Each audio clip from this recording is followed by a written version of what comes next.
This is a little experiment I fancied running through. The premise is pretty simple.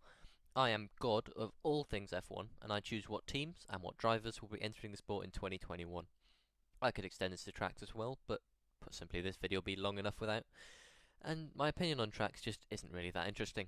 Let me know if you want that though. So let's start from the back of last year's grid.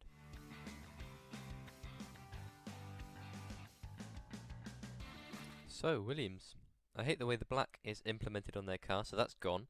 Instead, I want to use the colours on the Williams Esports logo, and I'll be using a livery the same or similar to one made by Tomo F1, and I'll link his video in the description if you want to check that out. As for drivers, I'm returning Lance Stroll to his original F1 team.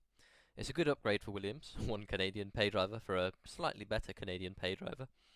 And as his teammate, I wanted to both strengthen the bond with Mercedes and give a driver who's been in Formula 1 before a second chance. So Stoffel Van Dorn will get another bite of the cherry, albeit with the bottom of the pile team. Haas are in need of an upswing. They're not going to get big money in my universe, because obviously Dick McFuckface is out, so I'm going to give them the perfect mix of old talent and new promise. Let's keep old Mikey Boy for the Schumacher name, and of course his skill can't be overlooked either, but he's going to need a good partner, and I have the absolute perfect man for the job, Sebastian Vettel. He was tutored by Michael Schumacher, he has close ties with Ferrari, and he's a nice guy, which Haas could really do with at the moment. Plus, it gives him a project to do without him taking another deserving driver's seat for 2021. Perez.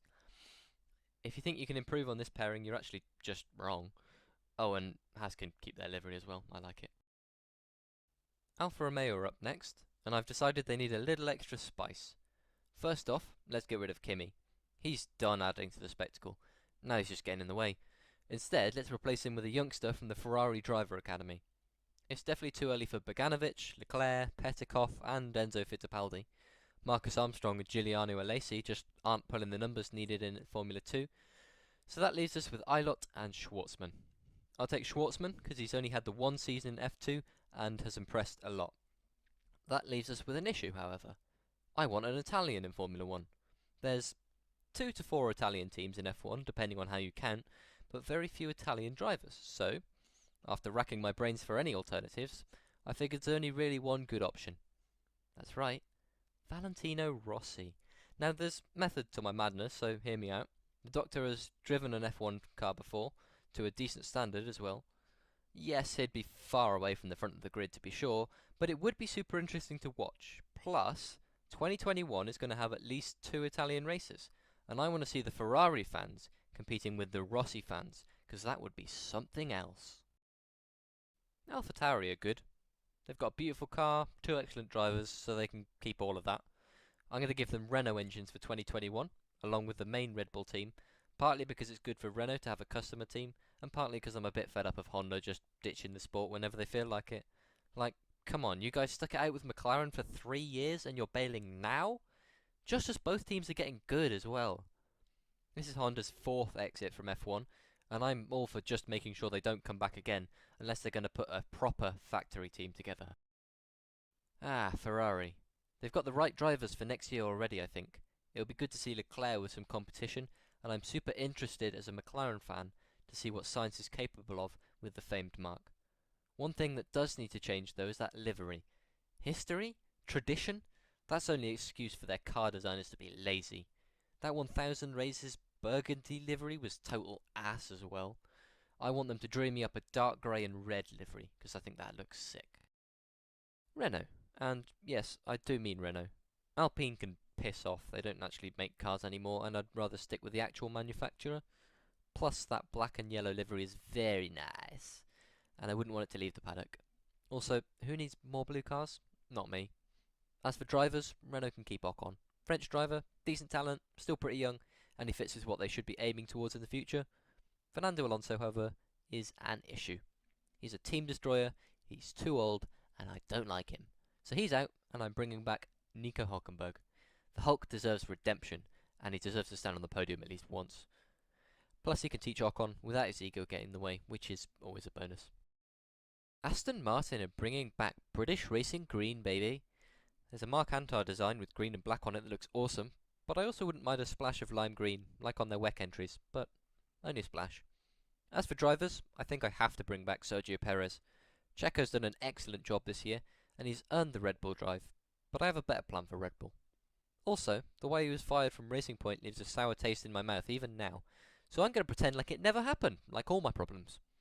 I also want to put a British driver in the green, so I'm going to give a giant call-up for Callum Ilott. I think the Brit can manage a fast F1 car, plus I needed to get him a seat somehow, because he's going to end up in Formula E or some shit if I don't. McLaren are perfect. Lando Norris and Daniel Ricciardo are a great match on paper at least, and they're exactly what McLaren want for a starting point as they expand to other forms of motorsport and esport. And of course I'm sticking a Mercedes engine in there, because why wouldn't you? Red Bull have an issue. They need a reliable second driver. I have an issue with Mercedes' second driver. Solution? Valtteri moves to Red Bull, pitting the best number 2 driver against the worst number 2 seat. Unstoppable finish force versus immovable object. Regardless of who wins, F1 gets a lot more interesting, and maybe a few less rookies get chewed up and shat out. Max retains his seat, of course, and Red Bull are going to switch liveries to that winter testing one they had in 2019, because that looked awesome, and they need a change up at some point. So, I've gotten rid of one Mercedes driver, and that leaves a seat open for a certain British prodigy. That's right, George Russell is finally getting the drive he so deserves, and let's hope he can give Hamilton a run for his money, because I'm hardly going to move the world champion, am I? I'm going to force Merc to keep that black livery, not that they were going to change it this year anyway. It looks dope, even without considering the message behind the colour. So, there you have it. 10 teams for next year, with a little shake-up of drivers. Psych! I'm not done just yet. I reckon there's enough room for 2 more teams, and who doesn't want more competition on the grid? So, what teams should I add? Well, I have a plan. I think most people would agree with me when I say I'm fed up of the handle that rich Middle Eastern oil oligarchs have on the sport. So, we counter that with a little injection of interest from the old US of A. To do that, we're going to need some classic American muscle in the shape of a proper manufacturer attempt by Ford. I'm going to give them a black and white livery based on the number 66 Le Mans entry from 2018, with enough of an edit to make it look like the Apollo mission rockets. Maybe put a grayscale US flag on it or something, I don't know, whatever makes them happy over on the wrong side of the Atlantic. I'm going to need some actual American talent to go with my American car, so let's ignore NASCAR and see what we can pick up from IndyCar. Joseph Newgarden is an obvious shout, given he's won 2 out of the last 4 championships and finished runner-up in another. He's only 30 as well, which means he'll have plenty of time to prove his worth in F1. Driver number 2 is probably an easy pick as well. Colton Herta may have only raced 2 seasons in IndyCar, but he's impressed massively in that time, and he's super young as well, only 20 years old. Pato O'Ward and Felix Rosenqvist would be good shouts, and if I had a 13th team to put them in, I probably would, but they're both foreign, and the Yanks would hate that, I imagine. Last point on Ford then. If Ford enter F1, they can buy Cosworth again, and use them to build engines, which would be awesome from a history point of view, as well as adding a 4th engine manufacturer back to F1 now that I've booted Honda out. Which brings us very nicely onto my final team. Cosworth could sell their engines to another famed partner from the past. The 2 founders of Cosworth were originally Lotus employees, and the Lotus-Cosworth partnership was a highly fruitful one that lasted nearly 20 years and won them 5 championships. Let's bring them back, and put a pair of overlooked youngsters in the car. First up, Nick de Vries somehow doesn't have an F1 drive, or at least he didn't until now. Lotus will snap him up pretty quick, because it's clear nobody else wants the 2019 Formula 2 champion. To partner him, I'm going to give a second chance to the disgraced Alex Albon. Whether he truly is scum of the earth, or whether he was just put into a cursed Red Bull seat and discarded too quickly, we're going to find out. The thing about Lotus is, I need to give them a livery. There's already a green car on the grid in form of the new Aston, and I don't want to defile the John Player special livery any more than Lotus Renault already did, so we've got to pick a different colour. And one especially springs to mind. Pink.